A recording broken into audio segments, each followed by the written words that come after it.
Good morning, everyone. Thank you for taking the time to come this morning, specifically to the senators that are present, the governing board of WAPA, the chairperson and the board members, the Public Service Commission representatives, representatives of Toshiba, SunEdison, Lanco Virgin Islands, the Lieutenant Governor, Energy Office, and also members of the cabinet that are present here today. Today's a very special day, very much of a landmark day for us. Our islands are extremely unique, and as an island community, we've had the unprecedented challenges that are associated with the cost of energy and making sure that we're able to capture and have long-term solutions of renewable energy. When I first took office in 2007, one of the first things I did in conjunction with the Energy Office is to put together a long-term plan with Southern States Energy Board.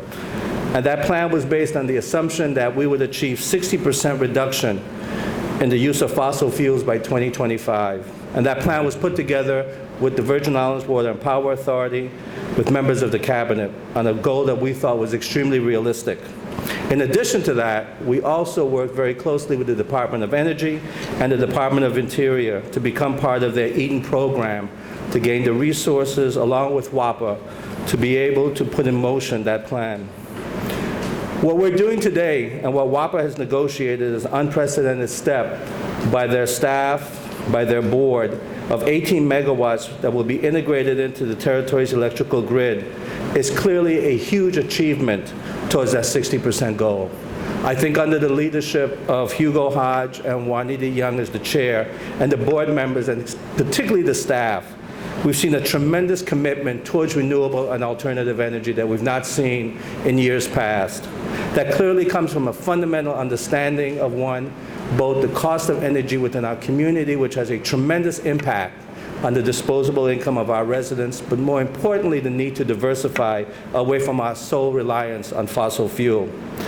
So as a result of three very strong companies that were part of a process that resulted in us having companies that can provide to us, by the end of next year, the 18 megawatts, Toshiba International Corporation, SunEdison, and Lanco Virgin Islands, will be able to have the stability and the dependable power that is so important to our community.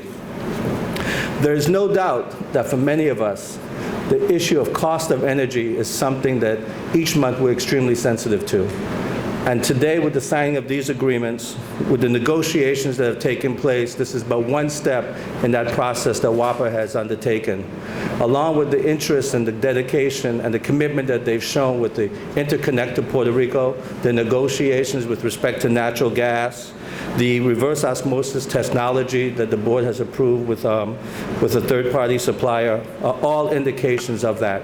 So it's really an honor for me to be a part of a very important process, a process that clearly indicates that the management and the board and the staff of WAPA are heading in the right direction that will make the Virgin Islands a leader in this particular industry. So again, I want to thank Juanita Young, I want to thank Hugo Hodge, and I want to thank the board members for what they have done to get us to this point. And with this, I'll ask Mr. Hodge to come forward. WAPA has realized for some time that we have to diversify from our dependence, our 100% dependence on fuel oil. And with the assistance of these three companies here sitting in front of me, we'll be able to do so when we begin the process. Now, this is a multi-tiered process that will result in this lowering of the cost of energy in the territory, as well as diversification of our generation portfolio. But this is the first step. WAPA has continuously said that there's no silver bullet to address our concerns here in the territory.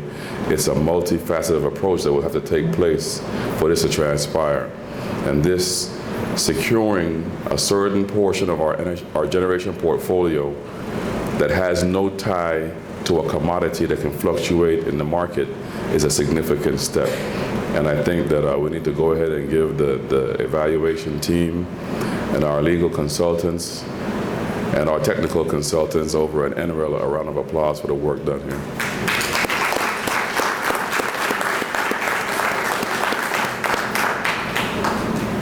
We have many a days You have Skadden Arps, and they've been working step by step with us in all of our endeavors and long days and nights and years. I think they've been working on projects here at the Water and Power Authority prior to me even coming on board. So I get to be the one that brings something home, so I appreciate all the hard work. What we're going to do is we're going to allow each of the companies to come up and say a few words, tell you about themselves, sing a song, do a dance, and then we'll continue with the process and get to the good part, which is inking these deals and making them scripted in stone, correct? So first, we're going to let from Sun Edison, I'll call you Francis or Franny? Franny's fine. This is a momentous occasion, and Sun Edison, on behalf of Sun Edison, we are thrilled to be here, and just want to thank Mr. Hodge and the Water and Power Authority team on their leadership and the vision that they had to make this solar initiative a reality. And we're here today to witness the jumping off point where now the fun starts. So this is when there's going to be a lot happening in the background. And hopefully, I see from the schedule here, a year from now, you're going to see more solar panels, not just the ones at the airport that you see when you come in, when you arrive, but you'll see them on St. Thomas and St. Croix, contributing to a sustainable resource for many years to come. And as the success of these projects move forward, Sun Edison is just very grateful to have the opportunity to partner with the Water and Power Authority, the U.S. Virgin Islands, to make solar a meaningful resource to contribute to the energy security of the future. Thank you all. Thank you all for the time and the effort that's gone into this for the past year and a half, I guess, of planning. And we look forward to working with the WAPA team to make this a success. Thank you. One thing I didn't mention earlier, these 18 megawatts of solar represents about 14 or 15% of our peak demand. And I don't know of another area or jurisdiction anywhere that has that significant of a portion of their peak demand in a renewable resource such as solar. So this is not only a significant event for the territory, but for solar energy anywhere. Next, Mark Lonkiewicz from Toshiba. Good morning, everyone. First of all, we'd like to thank Hugo and his team for putting out this RFP. And actually, for us as Toshiba, looking back, it's very important to implement projects. I'm sure all my partners here and the other companies, we see a lot of projects on the drawing board, but we don't see a lot of projects getting done. It's very good to see projects like this in the Caribbean getting done. In Asia, we do a lot of projects on some of the islands, but we believe this is the largest solar project on this size of an island with this many citizens. So it's very important that this got pushed forward and is being done. And I think it'll be interesting to see 2 years from now how this project actually does benefit the citizens of the island. So for Toshiba, it's exciting times for us. We're glad to be here on the island. We can't wait for the system to go in. It's going to be interesting to see the integration of 14% of renewables that are intermittent into your grid and into your system. And we hope that we can bring, with some of our partners here, some new technology, some new systems that will help get off that fossil run that we've been looking at, that a lot of the islands are struggling with the prices going higher and higher. So for us, we're excited. We'd like to thank the team, Skadden, NREL, for working with us. I know we're not an easy company. We're rather large and cumbersome, but we are excited. We're looking forward to moving quickly. We hope a year from now to be in and have the projects up and running, as well as our partners here. So we look forward to it, and we thank you very much for the opportunity. Thank you. You see all the smiling faces we have now. You missed all the days of excitement of negotiations and how those days can be. Now, this was just pure smiling the entire time of negotiation. Right, Josh? We had no issues at any point. Next, we're going to bring up From Lanco Virgin Islands, LLC, Mr. Bill Morrow. Good morning. Just want to kind of echo some of the things that the folks from the other company said about thanking Hugo, Governor, really, and the staff, the guys at Skadden. This took a lot of dedication, a lot of foresight to really push this forward. As Mark said, there's been a lot of talk. There's a lot of speculation in the market about bringing renewable energy to the Caribbean, and to really see it happen and to be part of it's really something exciting. And fortunately now the hard part starts. We have to go out and build these projects and get them on so that we can deliver the renewable energy to the grid here and for us in St. Thomas. So just like to thank everybody. It's been exciting so far, and we hope that we have a real successful project and can bring renewable energy to the islands. Thank you.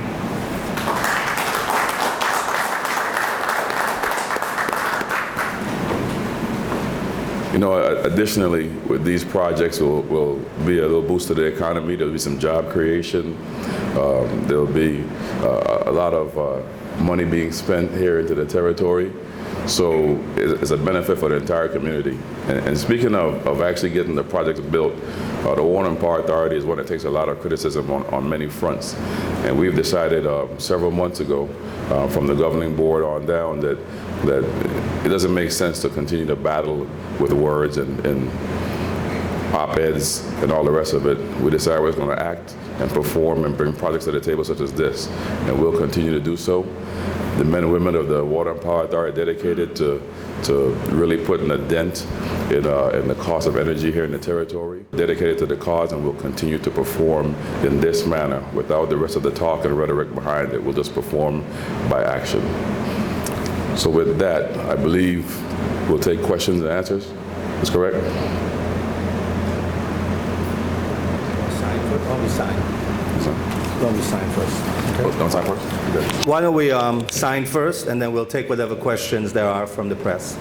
Please.